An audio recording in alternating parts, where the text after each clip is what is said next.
Allah wa in ta'jab fa'ajabum qaulum aidza mitna wa kunna turaban a inna la fi khalqin jadid. Yang aneh itu mereka. Allah yang punya reputasi seperti itu dibilang enggak mampu, itu otak yang aneh. Itu kan ibarat gini ya, ada teknologi Jepang bikin mobil itu canggih, bikin pesawat canggih. Kemudian setelah mobil itu hancur, terus kamu bilang gini, produsen mobil ini tidak bisa bikin mobil kayak gini lagi. Itu otak aneh apa enggak? Aneh kan? Mobil sejelimet itu punya kecepatan seperti itu, ada AC-nya, ada apa macam-macam lah. Kemudian dengan segala kecanggihan teknologi, setelah kecelakaan hancur, ada orang komentar, ini produsennya nggak mungkin bisa bikin seperti ini lagi. Aneh nggak? Aneh kan? Sama manusia dengan segala kecanggihannya, matanya bisa melihat, urat-uratnya aneh, bisa ngelola apa saja. Kemudian setelah hancur ada orang komentar, pembuatnya ini nggak bisa bikin lagi, itu aneh kan? Aneh. Nah makanya kata Allah yang aneh itu mereka, bukan Islam yang aneh itu mereka. Makanya komunis itu makhluk aneh. Wah, pangeran ngendikan apa wa in ta'ajab fa'ajabun qauluhum aidza kunna turaban a inna la fi khalqin jadid. Jika sama-sama aneh, pasti aneh itu dianggap nyeleneh, tidak benar. Justru aneh mereka. Karena apa? Menvonis produsen manusia, yaitu dalam hal ini Allah, tidak mampu menciptakan lagi dengan reputasi yang panjang, terbukti bisa menciptakan. Karena di produsen mobil terbukti panjang bisa menciptakan canggih, kemudian setelah rusak kamu komentar produsennya nggak bisa bikin lagi. Itu kan aneh, apa? Bismillahirrahmanirrahim. Wal malakul ladzi bila abin wa la aklala syurba wa la nauma lahu tafsiru asri minhum jibril mikalu israfil wa israil. Wal malakut malaikat. Wal malakut malaikat iku alladzi iku makhluk pangeran. Jadi di antara sifat pokoknya malaikat iku alladzi iku makhluk pangeran sing bila abin kang tanpa bapak wa ummin lan tanpa ibu. La akla kang ora ana dari wujud wala la syurbatur ora ana ngunjuk itu wujud. La akla ora ana dari wujud wala syarbatu wala syurbasamin. Ora ana ngunjuk iku wujud wala ana malan ora ana turu iku wujud lahum kedhi para malaikat. Malaikat itu makhluk sing sifat dasare napa tanpa bapak, tanpa ibu, ndak makan, ndak minum, juga enggak apa. Hidup. Ya alam hari Jibril bin Sopo. Terus ana malaikat bangkong ya ora ono. Mana malaikat apa? Bangkong ora ono. Tafsilu asyrin utawi tafsile 10. Mesti tafsil sing perlu dingerteni. Minum setengah saya malaikat Jibril utus Jibril. Mikalu lan Mikael. Terus kira ayat kita wa Mikalan wa Mikala. Mikalu lan Mikael. Israfil lan Israfil, Israil lan Israil. Mungkarun mungkar, nakirun dan nakir, warabibun dan rokib, wakada atidun malaikat atid, malikun malik, waridwan dan malaikat ridwan. Ikhtada kang nganteri sopa ridwan. Maksudnya nganteri dalam daftar malaikat. Jadi malaikat yang perlu dikenali jumlahnya apa? 10. Tapi bukan berarti batasi kalau jumlah malaikat hanya apa? 10. Tapi yang wajib dingerti ini 10. Dan malaikat kalau diceritakan Allah salah ya, niku malaikat sing awamul malaikah, bukan malaikat sing gadah nama. Jadi malaikat yang punya nama jenis istilah yang kitabmu malaikat ashos. Nah, memang ada namanya. Ini malaikat khusus kayak Jibril, Mikael, Israfil, Israil. Ya, ada malaikat sing awamul malaikah. Dan itu sing nanti disalahno pangeran ketika protes ataj alubiha, mayyudidu biha wa yasidu biha. Terus yang wa sekolah rabbuka lil malaikati inni ja'ilun ada malaikat itu bukan malaikat kayak Jibril, Mikael. Sing akhirnya protes napa ataj alubiha, mayyudidu biha.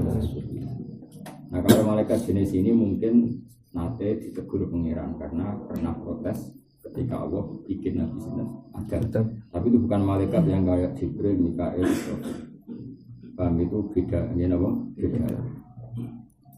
Arba'atun min kutubin tafsilu. Arba'atun te papat min kutubin sanging pira-pira kitab Allah. Tafsilu ha kang utawi perinciane kutub iku ngene. Taurat Musa, siji Taurat Nabi Musa. Bil huda kan petunjuk tanziluha te turune Taurat. Zaburu Dawud lan Zabure Nabi Dawud. Wa Injilu lan Injil wa unzila Injilun ala Isa ing atase Nabi Isa wa Furqanun lan diturunna kitab Quran ala khairil mala ing atase api-api manusa api-api makhluk. wa suhuful khalili lan lampiran-lampirane Khalilur Rahman, maksudnya Nabi Ibrahim, Nabi Ibrahim, suhufi Ibrahim wa Musa, wal kalimi lan suhuful Khalil. Jadi di luar kitab Taurat, Nabi Musa punya suhuful kalim. Fiha kang iku tetep ing dalam suhuf kalamul hakamil alimi te dawe Allah kang maha bijak, hakam mana sing maha bijak, alimi kang maha pirsa. Dados dulu ya, jadi kalau bahasa Arab niku kertas itu bahasa Arab itu sohifah, sohifah nak dijamakna suhuf, suhuf. Nah, ketika dimabnikan maf'ul artinya dijilid ya, dijilid atau dicetak atau setelah dibutuhkan disebut mushaf. Tapi mestinya mushaf itu ya suhuf itu. Jadi kalau lampiran-lampiran dalam Quran per lampir namanya sohifah.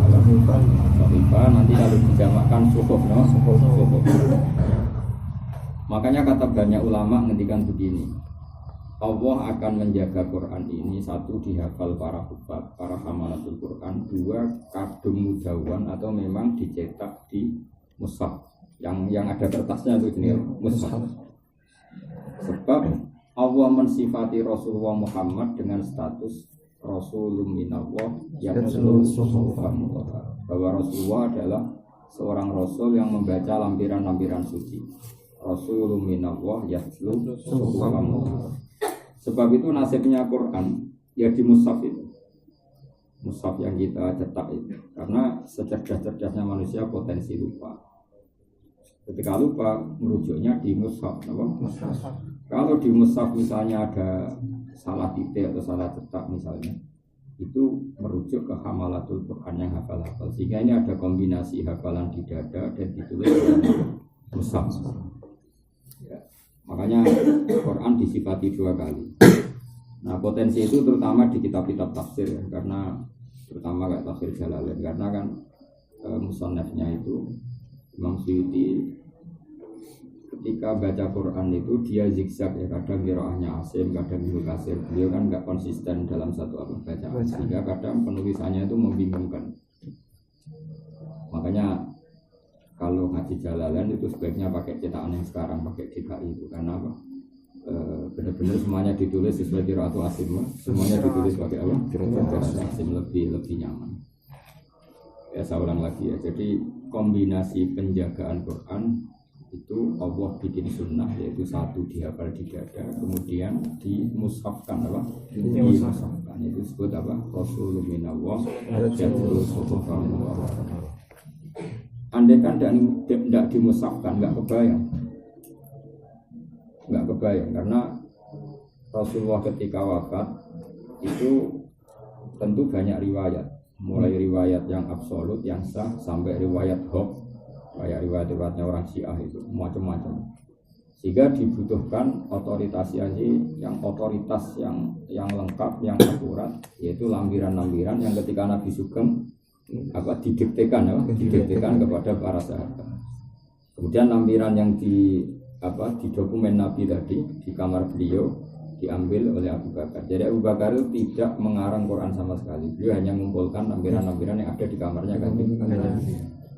Hanya disebut mushaf, memang sudah ada lampirannya.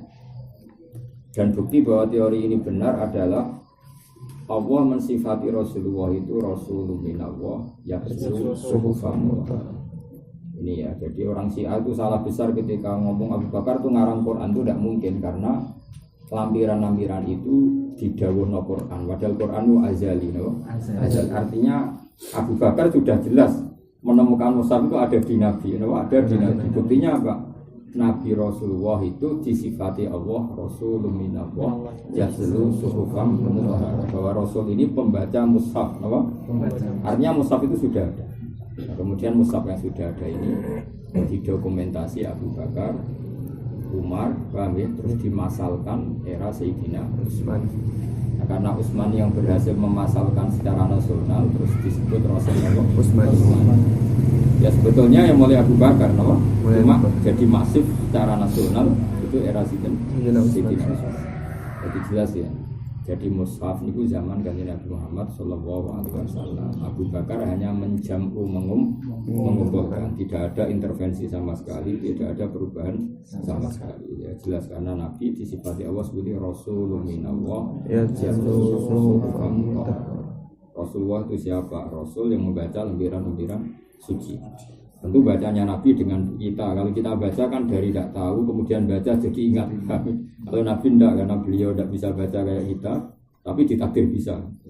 Jadi nggak baca kayak kita tentu karena beliau khusus ya ummi tapi bisa baca. Tapi bukan karena tulisan. Rasa takut caranya biar gue Nabi kok takut. Waktu kali gue melarat caranya juga biar raiso mikir orang suka kok takut. Jadi serasa takut pokoknya mau Rasulullah minallah waktu lumatis kabeh perkara atakan teko diiklan atakan rawuh diiklan masuk Rasulullah iku fahakku waktu lumatis kabeh perkara atakan rawuhno diiklan masuk Rasulullah fahakku mongko te keharusane mah corong Jawa sadune iku atas limu kita nyerah ora usah mbok protes watal qabulu lan mbok tampa. Apa saja yang Nabi membawa ajaran ke kita ya sudah kita taslim saja, kita terima. Enggak usah kakean protes. Ya sudah seperti itu. Imanuna biyaumin akhirin wajib wa kulli ma atabihi minal ajab. Imanuna utawi oleh iman kita. Imanuna oleh iman kita biyaumi akhirin atau biyaumin akhirin sami. Kalau nazuman ya biyaumi akhirin, tapi mestinya itu ya mausuf sama sifat biyaumin akhirin. Tapi kalau nazumannya imanuna atau iman kita biyaumin klan dino akhirin kang akhir. Iku wajib pokok iman. Karena itu yang membedakan kita dengan komunis. Kalau orang komunis ngira mati ya selesai. Pembeda kita adalah kita tahu bahwa setelah mati ada hari akhir, maksudnya ada hari pembalasan, bahwa hidup ini bukan yang terakhir. Imanuna te iman kita biyomin klan dino akhirin kang akhir wajib apa iman. Wakul limalan iman klan sakabehane perkara. Wakul lima imanuna bikul lima. Jadi kul liman ataf teng biyomin napa? Ataf dengan apa? Biyomin. Wakul limalan iman kita kelawan apa wae. Nggih, wakul limalan iman kita kelawan apa wae. Kana kang ana apa ma. Bihi bil yaumil akhir, bihi bil yaumil akhir. Minal ajabi sanging pira-pira barang sing gawono. Minal ajabi sanging pira-pira barang sing gawono. Jadi iman dengan hari akhir itu wajib dan juga harus imani sesuatu yang dahsyat, yang ajaib yang akan terjadi di hari akhir. Misalnya gini ya. Ini kalau terang orang Islam itu dilatih logika sing absolut. Absolut itu mesti. Jadi misalnya Allah menciptakan kalian semua yang sekarang jumlahnya miliaran. Manusia sekarang kan jumlahnya miliaran. Itu dari satu gen yang bernama Nabi Adam. Berarti Nabi Adam satu orang, di punggungnya itu ada satu sperma atau gen. Yang gen itu nanti akan menjadi orang bermiliar-miliar ila yaumin qiyamah.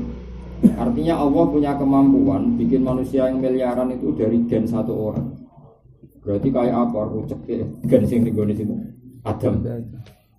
Nah kamu yang sekarang, yang kamu hidup sekarang, nah anak turun ke depan nganti 1000. Berarti di punggung kamu sekarang juga ada calon 1000 orang. Apa? Ada calon 1000. Itu betapa rumitnya, Pak. Kan rumit. Maka artinya gini, kalau manusia bangkit lagi dari tanah, itu tidak serumit mani atau sperma yang kecil kemudian menjadi ribuan orang bahkan miliaran orang. Artinya itu menjadi kesaksian kita betapa Allah itu qadir, betapa Allah itu mampu, betapa Allah itu kuasa. Adam yang satu menyimpan gennya bermiliar-miliar orang ila yaumil qiyamah. Dan gen per orang itu desain khusus.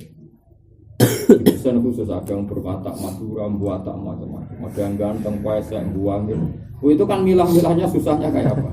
Dan Allah bisa. Nah dengan reputasi Allah yang seperti ini harusnya tidak mengagetkan ketika Allah disifati mampu membangkitkan orang dari kubur. Harusnya. Nah ini pikiran normal apa? Pikiran normal. Nah yang tidak normal yang apa? Yang PKI, yang komunis, yang meragukan hari kebangkitan. Tapi orang komunis atau orang kafir Mekah zaman itu malah Muhammad aneh. Masa orang sudah jadi tanah kemudian bisa bangkit lagi? Mereka malah bilang Muhammad yang aneh. Terus kata Allah, wa in ta'jab fa'ajabum qaulum aidza mitna wa kunna turaban a inna la fi khalqin jadid. Yang aneh itu mereka. Allah yang punya reputasi seperti itu dibilang nggak mampu, itu otak yang aneh. Itu kan ibarat gini ya, ada teknologi Jepang bikin mobil itu canggih, bikin pesawat canggih. Kemudian setelah mobil itu hancur, terus kamu bilang gini, produsen mobil ini tidak bisa bikin mobil kayak gini lagi. Itu otak aneh apa enggak? Aneh kan? Mobil sejelimet itu punya kecepatan seperti itu, ada AC-nya, ada apa macam-macam lah. Kemudian dengan segala kecanggihan teknologi, setelah kecelakaan hancur, ada orang komentar, ini produsennya nggak mungkin bisa bikin seperti ini lagi. Aneh nggak? Aneh kan? Sama manusia dengan segala kecanggihannya, matanya bisa melihat, urat-uratnya aneh, bisa ngelola apa saja. Kemudian setelah hancur ada orang komentar, pembuatnya ini nggak bisa bikin lagi. Itu aneh nggak? Aneh. Nah makanya kata Allah yang aneh itu mereka, bukan Islam. Yang aneh itu mereka. Makanya komunis itu makhluk aneh. Wah, pangeran ngendikan apa wa in ta'ajab fa'ajabun qauluhum aidza kunna turaban a inna la fi khalqin. Jika sama-sama aneh, pasti aneh itu dianggap nyeleneh, tidak benar. Justru aneh mereka. Karena apa? Menvonis produsen manusia, yaitu dalam hal ini Allah, tidak mampu menciptakan lagi dengan reputasi yang panjang, terbukti bisa menciptakan. Karena di produsen mobil terbukti panjang bisa menciptakan canggih. Kemudian setelah rusak kamu komentar produsennya nggak bisa bikin lagi. Itu kan aneh, apa? Makanya, ya, tapi tadi malah orang komunis bilang kan Nabi itu aneh. Yang aneh itu mereka. Makanya caranya iman gimana? Caranya iman adalah terlatih terus, ya, beriman, ngelatih terus kudrat Allah, apa?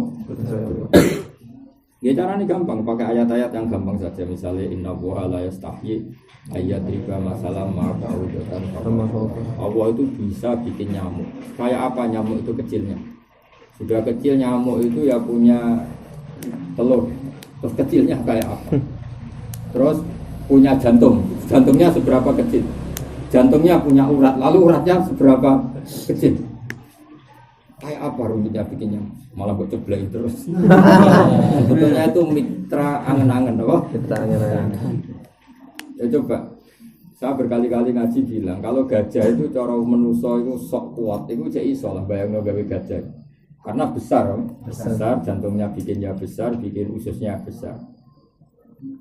Misalnya kita disuruh mahat gajah itu lebih gampang karena dari batu yang besar kita aja kowe kon gawe pahatan nyamuk. Lagi gawe waktu kecil itu sudah pusing kok. Apa? Enggak usah gawe iso bernyawa, pahatannya saja. Makanya Allah mengingatkan kita, sungguh kekuasaan saya itu terbukti saya bisa bikin nyamuk. Allah enggak pakai contoh gajah tapi nyamuk. Karena nyamuk tadi sudah sekecil itu punya jantung, punya paru-paru. Kemudian paru-parunya punya urat. Paham ya? Masih paru-parunya punya kuman itu ya makhluk hidup. Lebih kecil lagi. Kumannya punya jantung, punya kecil lagi, punya urat. Paham ya? Wah itu kayak apa? Jadi kalau kamu baca inna wa la yastahi ayat riba masalam ma'raudotan sama Allah. Kayak apa? Kekuatan mukjizat Quran. Jadi Allah membuat contoh kemampuannya itu bikin nyamuk. Kayak apa? Nah, dengan reputasi gaya nyamuk saja bisa. Masa mengembalikan manusia seperti semula setelah mati tidak bisa? Tentu pasti bisa. Dengan reputasi seperti itu pasti bisa. Maka yang meyakini tidak bisa itu yang orang aneh. Apa? Yang orang aneh. Jadi yang disebut wa in ta'jab fa'ajabun qauluhum idza kunna turaban wa arina la fi khalqin jadid. Yang aneh itu mereka, bukan kita. Kami jenabo imanuna biyaumin akhir wa full lima karena bihi minal ajab. Tentu kita latih terus. Ya kita latih dengan nador fi malakutis samawati wal ardi kuling dulu mada fis samawati wal. Kita berpikir terus apa yang terjadi di langit bumi. Yang terjadi adalah semua bukti pertunjukan kekuasaannya Allah Subhanahu wa taala. Yang disebut apa? Ya tanazzalul amru bainahunna lita'lamu anna Allaha 'ala kulli syai'in qadir wa anna Allaha qad ahata bi kulli syai'in ilman.